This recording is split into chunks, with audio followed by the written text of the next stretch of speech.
Ce soir, nous recevons le lanceur d'alerte Jean-Jacques Lumumba. Bonsoir et merci d'être avec nous. Bonsoir. Vous êtes le cofondateur d'UNIS, le réseau panafricain de lutte contre la corruption. Vous êtes également le petit-neveu de Patrice Emery Lumumba, l'ancien Premier ministre de RDC et figure historique de l'indépendance congolaise.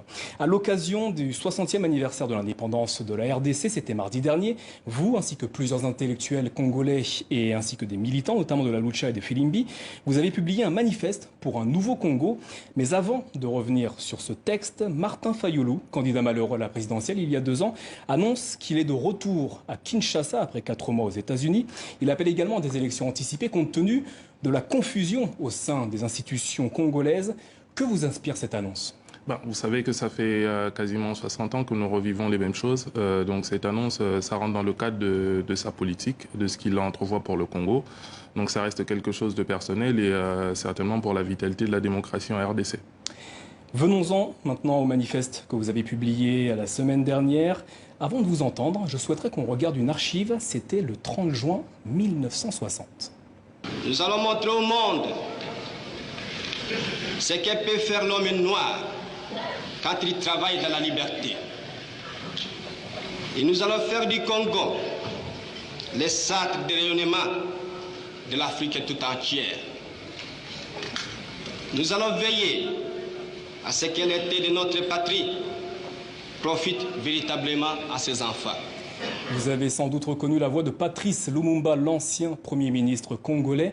Pourquoi les rêves et les espoirs de Patrice Lumumba ont laissé place à la désillusion dans votre pays, comme vous l'indiquez dans votre manifeste ? Malheureusement, vous savez que quelques semaines ou quelques mois après la prise de pouvoir de M. Lumumba et du premier gouvernement congolais, on a connu pas mal de problèmes, dont l'assassinat de M.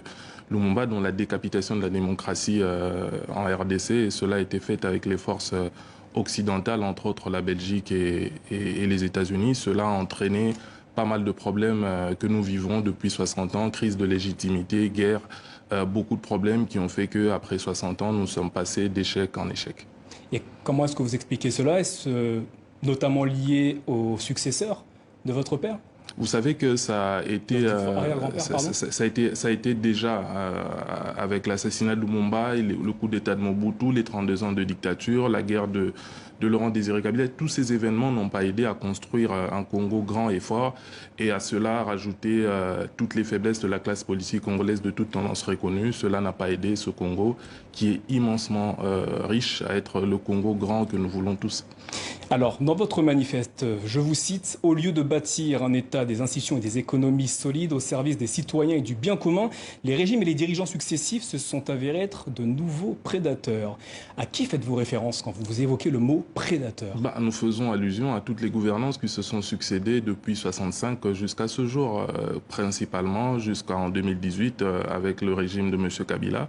Parce que sans doute c'est un régime qui s'est, comme celui de Mobutu, manifesté par de la prédation et de la kleptocratie, avec beaucoup de tâtonnements dans la gestion des contrats miniers qui n'ont pas réellement profité aux Congolais et Congolaises. Depuis 60 ans, vous estimez que rien ne fonctionne au Congo ?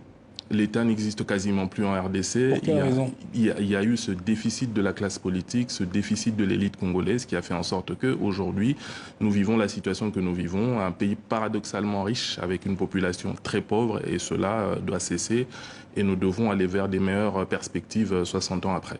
Alors, dans le manifeste pour un nouveau Congo que vous publiez avec plusieurs intellectuels et militants congolais, vous faites un certain nombre de recommandations, il y en a 14 au total, pour un État-nation républicain libre et démocratique.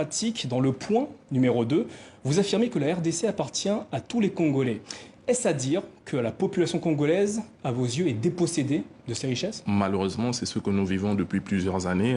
Il n'y a qu'à observer le récent procès de M. Kamere et les récentes affaires révélations, par exemple, de M. Dan Gertler. Vous comprendrez que ceux qui bénéficient réellement de ce Congo, ce sont les étrangers. Et malheureusement, c'est des étrangers qui sont très corrompus et ces richesses ne profitent pas réellement aux Congolais, alors que 60 ans après, nous avons plusieurs Congolais compétents, que ce soit au Congo, que ce soit dans la diaspora, qui peuvent réellement véritablement aider ce pays à se redresser, à profiter surtout des richesses de ce pays. Dans votre 5e proposition, vous dites « Nous voulons une république et un état de droit démocratique où l'accès et l'exercice du pouvoir émanent réellement et exclusivement du peuple ».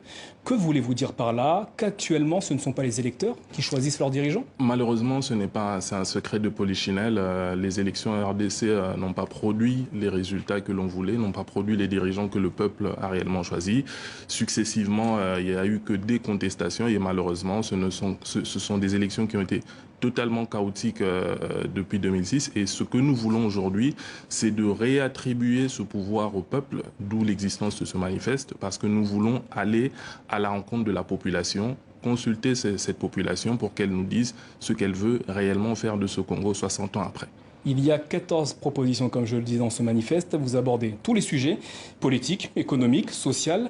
Ça ressemble à un programme politique. Quelle ambition nourrissez-vous ? Vous savez, ce n'est pas encore un mouvement politique à ce stade, ce n'est pas un mouvement, ce ne sont pas des ambitions politiques. C'est peut-être appelé à le devenir. Ce sera ce que la population dira, c'est à l'issue de la consultation que la forme à laquelle le peuple voudrait que cette dynamique, cette nouvelle dynamique prenne, c'est à cela que nous nous accrocherons. À ce stade, il est prématuré, j'estime, de dire que ce sont des ambitions politiques parce que dans ces 14 propositions, vous comprendrez qu'il y a des aspects culturels, il y a des aspects économiques, il y a des aspects de tout genre, des aspects sociaux qui font en sorte qu'après, c'est à la population de décider vers quel avenir elle veut orienter le pays. Alors, on a consulté ce manifeste et on ne peut pas ne pas vous poser la question. Envisagez-vous un jour de vous présenter au suffrage universel devant les Congolais? Vous savez qu'il est très prématuré aujourd'hui de parler de cela. Notre optique et notre volonté, c'est d'abord de mouiller le maillot pour le peuple. Partout où nous sommes en tant que Congolais, c'est d'abord une initiative des Congolais et nous sommes surtout au service de la population. Donc il serait très prématuré aujourd'hui de parler des ambitions politiques parce que pour le moment, rien de tel n'est nourri et c'est seul l'avenir qui nous dira ce qui va être fait. Alors quelle suite comptez-vous donner à ce manifeste? Déjà à partir de ce 30 juillet, les consultations vont être lancées sur toutes les plateformes. Nous allons consulter les Congolais de partout. Sur le terrain, le Congolais de Fizi, le Congolais de Goma, le Congolais de Mbandaka, le Congolais de Mbujimaï, le Congolais de Kolwezi, de Djougou sera consulté parce que c'est aux Congolais d'orienter la nouvelle vision 60 ans après. Après 60 ans, l'État est quasiment, ou le pays est quasiment mature pour pouvoir savoir ce qu'il veut et la population est suffisamment mature pour savoir ce qu'il veut faire de ce pays 60 ans après. Et ce que nous visons, c'est d'avoir un Congo dans 40 ans qui va rayonner et qui sera une grande puissance. Merci.